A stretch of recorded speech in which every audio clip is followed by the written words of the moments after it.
Hi ಎಲ್ಲರಿಗೂ ಹೇಗಿದ್ದೀರಾ? ನಾನು ಚೆನ್ನಾಗಿದ್ದೀನಿ, ನೀವೆಲ್ಲರೂ ಚೆನ್ನಾಗಿರಬೇಕು ಅಂತ ಕೋರ್ಕೊತಾ ಇದ್ದೀನಿ. ಈ ಸೀರೆ ನಮ್ಮ ಅಮ್ಮಮ್ಮನ ಸೀರೆ. ಸುಮಾರು ಒಂದು 25-30 ವರ್ಷ ಹಳೆ ಸೀರೆ ಅಂತೂ ಆಗಿರ್ಬೋದು. ನಾನು ಕುರ್ತಿ ಹೊಲಿಯೋಣ ಅಂತ ಹೇಳಿಬಿಟ್ಟು ಟ್ರೈ ಮಾಡೋಣ ಅಂತ ಇಟ್ಕೊಂಡಿದ್ದೀನಿ. ನಾನು 17 ಇಯರ್ಸ್ ಬ್ಯಾಕ್ ಟೈಲರಿಂಗ್ ಅಂತೂ ಕಲ್ತಿದ್ದೆ, ಬಟ್ ಆದರೆ ಆಮೇಲೆ ನಾನು ಯಾವತ್ತೂ ಹೊಲಿದಿಲ್ಲ. ಸೊ ನಡಿ ಟ್ರೈ ಮಾಡೋಣ ಅಂತ ಹೇಳಿಬಿಟ್ಟು ಇವತ್ತು ಕೂತಿದ್ದೀನಿ. ಸೊ ನಾನು ಹಳೆ ಕುರ್ತಿನ ಈ ರೀತಿ ಇನ್ಕ್ಲೂಡಿಂಗ್ ಮಾರ್ಜಿನ್ ನಾನು ಈ ರೀತಿ ಮಾರ್ಕ್ ಮಾಡ್ಕೊಂಡಿದ್ದೀನಿ. ಇಲ್ಲಿ 7 ಇಂಚಸ್ ಶೋಲ್ಡರು, 7 ಇಂಚಸ್ ಆರ್ಮ್ ಹೋಲ್ಗೂ ಕೂಡ ಈ ರೀತಿ ಶೋಲ್ಡರ್ ಎಷ್ಟು ತೊಗೊಳ್ತೀರೋ ಆರ್ಮ್ ಹೋಲ್ ಕೂಡ ಸೇಮ್ ಅಷ್ಟೇ ತೊಗೊಂಡಿರಬೇಕು. 2.5 ಇಂಚಸ್ ನೆಕ್ ಇಲ್ಲಿ ನಾನು ಮಾರ್ಕ್ ಮಾಡ್ತಾಯಿದ್ದೀನಿ. 2.5 ಇಂಚ್ ಎಲ್ಲರಿಗೂ ಕಾಮನಾಗಿ ಬರೋ ಅಂಥದ್ದು. ಅದಾದ ನಂತರ ಸ್ಲ್ಯಾಂಟಾಗಿ ಈ ರೀತಿ ಒಂದು 1/4 ಇಂಚು ಇದು ಮಾಡಿಕೊಂಡು ಗೆರೆ ಎಳ್ಕೋಬೇಕು. ಇಲ್ಲಿ ನನ್ನ ಸುತ್ತಳತೆ ಬಂದುಬಿಟ್ಟು 38 ಇಂಚಸ್ ಇದೆ. ಸೊ ಹಾಗಾಗಿ ನಾನಿಲ್ಲಿ 9 ಇಂಚಸ್ಸಿಂದ ಪ್ಲಸ್ 1 ಇಂಚ್ ಆ ಥರ ಮಾರ್ಜಿನ್ ಇಟ್ಕೊಂಡಿದ್ದೀನಿ. ಇಲ್ಲಿ ಆರ್ಮ್ ಹೋಲಲ್ಲಿ ನಾವು ಕಟ್ ತೊಗೊತೀವಲ್ಲ, ಅದು 1.5 ಇಂಚ್ ತೊಗೋಬೇಕು ಫಸ್ಟು. ಅದಾದ ನಂತರ ಒಂದು ಅರ್ಧ ಇಂಚು ಈ ರೀತಿ ಒಳಗೆ ಎಳ್ಕೊಂಡು ಒಂದು ಅರ್ಧ ಇಂಚ್ ಈ ರೀತಿ ಡಿಸ್ಟೆನ್ಸ್ ಇಟ್ಕೊಂಡು ಈ ರೀತಿ ಕಟ್ ಮಾಡ್ಕೊಂಡ್ಬಿಡ್ಬೇಕು. ಲೈನಿಂಗ್ ಬಟ್ಟೆನ ಒಂಚೂರು ಮೇಲೆ ಇಟ್ಬಿಟ್ಟು ಕಟ್ ಮಾಡ್ತಾ ಇರೋದ್ರಿಂದ ಬಟ್ಟೆ ಒಂಚೂರು ಎಕ್ಸ್ಟ್ರಾನೇ ಇಟ್ಕೊಳ್ಳಿ, ಕಮ್ಮಿ ಆಗದೆ ಇರೋ ಥರ ನೋಡಿಕೊಂಡ್ರೆ ಸಾಕು. ಇದು ಹಿಂಭಾಗ ನಾನು ಇವಾಗ ಕಟ್ ಮಾಡ್ತಾ ಇರೋವಂಥದ್ದು.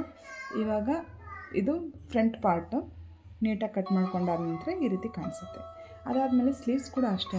ಆರ್ಮ್ ಹೋಲ್ ನಾವು 7 ಇಂಚಸ್ ತೊಗೊಂಡಿದ್ವಲ್ಲ, ಅದಕ್ಕೆ ಪ್ಲಸ್ 1.5 ಇಂಚ್ ಆ್ಯಡ್ ಮಾಡಿಕೊಂಡು ಕಟ್ ಮಾಡಿಕೊಂಡ್ರೆ ಕರೆಕ್ಟಾಗಿ ಆಗುತ್ತೆ. ಹೋಪ್ ನಾನು ನಿಮ್ಗೆ ಚೆನ್ನಾಗೇ ಎಕ್ಸ್ಪ್ಲೇನ್ ಮಾಡ್ತಾಯಿದ್ದೀನಿ ಅಂತ ಅನ್ನಿಸ್ತಾ ಇದೆ. ಗೊತ್ತಿಲ್ಲ, ಏನಾದರೂ ನಾನು ಚೆನ್ನಾಗಿ ಮಾಡ್ತಿಲ್ಲ ಅಂದರೆ ಪ್ಲೀಸ್ ದಯವಿಟ್ಟು ಹೇಳಿ, ನಾನು ತಿದ್ಕೊತೀನಿ. ಇಲ್ಲಿ 3 ಇಂಚಸ್ ಇದು ಮಾಡಿಕೊಂಡು ಈ ರೀತಿ ಟ್ರಯಾಂಗಲಲ್ಲಿ ಇದು ಮಾಡ್ಕೊಳ್ಳಿ. ಒಂದು ಗೆರೆ ಎಳ್ಕೊಂಡಾದ ನಂತರ 1 ಇಂಚ್ ಈ ರೀತಿ ಕರ್ವ್ಸ್ ಎಲ್ಲ ಎಳ್ಕೋಬೇಕು. ಅದು ನಾನು ಮಾರ್ಕ್ ಮಾಡಿದ್ದೀನಿ, ಬಟ್ ಅದು ಕಾಣಿಸ್ತಾ ಇಲ್ಲ ಸರಿಯಾಗಿ, ಯಾಕಂದರೆ ಪ್ರಿಂಟೆಡ್ ಬಟ್ಟೆ ಅಲ್ವಾ, ಅದಕ್ಕಾಗಿ. ನೋಡಿ, ಇವಾಗ ಫ್ರಂಟ್ ಪಾರ್ಟ್ಗೆ ಯಾವತ್ತೂ ಒಂದು ಸ್ವಲ್ಪ 1/2 ಇಂಚಸ್ ಈ ರೀತಿ ಮಾರ್ಕ್ ಮಾಡಿ ಈ ರೀತಿ ಸ್ಲಿಪ್ ಮಾಡ್ತೀವಿ ಅಲ್ವಾ. ಈ ರೀತಿ ಕಟಿಂಗ್ ಈ ರೀತಿ ಮಾಡೋದ್ರಿಂದ ಚೆನ್ನಾಗಿ ಕೂರುತ್ತೆ. ಸೊ ಈ ರೀತಿ ನಾನು ಇವಾಗ ನೀಟಾಗಿ ಇದು ಮಾಡ್ಕೊತಾ ಇದ್ದೀನಿ. ನಾನಿಲ್ಲಿ ಎಲ್ಬೋ ಲೆಂತ್ಗಿಂತ ಒಂದು ಸ್ವಲ್ಪ 3/4 ಸ್ಲೀವ್ಸ್ ಇಟ್ಕೊಂಡಿದ್ದೆ. ನಮಗೆ ಯಾವತ್ತೂ ಅಷ್ಟೇ ಬ್ಯಾಕ್ ಪಾರ್ಟಲ್ಲಿ ಒಂದು ನೀಟಾಗಿ ಶೇಪ್ ಬರಬೇಕು ಅಂತಂದರೆ ಈ ರೀತಿ 10 ಇಂಚಸ್ ತನಕ ಈ ರೀತಿ ಮಾರ್ಕ್ ಮಾಡ್ಕೊಳ್ಳಿ. 8 ಇಂಚ್ ಅದಾದಮೇಲೆ 10ಇಂದ ಆದ ನಂತರ 8 ಇಂಚಸ್ ಈ ರೀತಿ ಮಾರ್ಕ್ ಮಾಡ್ಕೊಳ್ಳಿ. ಇದು ಶೋಲ್ಡರ್ನ, ನಿಮ್ಮ ಶೋಲ್ಡರ್ ಇರುತ್ತಲ್ಲ, ಅದು ಸೆಂಟರ್ ಭಾಗಕ್ಕೆ ಒಂದು ಗೆರೆ ಎಳ್ಕೊಂಡು ಅದರಿಂದ 4 ಇಂಚು 2 ಗೆರೆಗೂ ಡಿಸ್ಟೆನ್ಸ್ ಇರಬೇಕು. ಆ ಥರ ಸಣ್ಣದಾಗಿ ಒಂದು 1/2 ಇಂಚಲ್ಲಿ ಈ ರೀತಿ ಟ್ರಯಾಂಗಲ್ ಶೇಪಲ್ಲಿ ಕೊಡ್ತಾ ಬನ್ನಿ. ತುಂಬ ಚೆನ್ನಾಗಿ ಶೇಪ್ ಕೂರುತ್ತೆ. ನಾನು ಫಸ್ಟ್ ಒಂದು ಚೆನ್ನಾಗಿ ಕೊಟ್ಟಿರಲಿಲ್ಲ, ಹಾಗಾಗಿ ಅದನ್ನು ತಿದ್ದುತ್ತಾ ಇದ್ದೀನಿ. ನೋಡಿ, ಈ ರೀತಿ ಆಯಿತು. ಒಂಥರ ನಮ್ಗೆ ಹೊಲಿದಾಗಂತೂ ಎಷ್ಟು ಖುಷಿ ಆಗುತ್ತಲ್ವ. ಔಟ್ಪುಟ್ ಹೀಗೆ ಬಂದಿದೆ. ನಾನು ಹೇಗೆ ಹೊಲ್ದಿದ್ದೀನಿ ಅಂತ ದಯವಿಟ್ಟು ಹೇಳೋದನ್ನ ಮರಿಬೇಡಿ. ನೋಡಿ, ಬ್ಯಾಕ್ ಸೈಡು ಕೂಡ ಎಷ್ಟು ನೀಟಾಗಿ ಶೇಪ್ ಕೂತಿದೆ ಅಲ್ವಾ.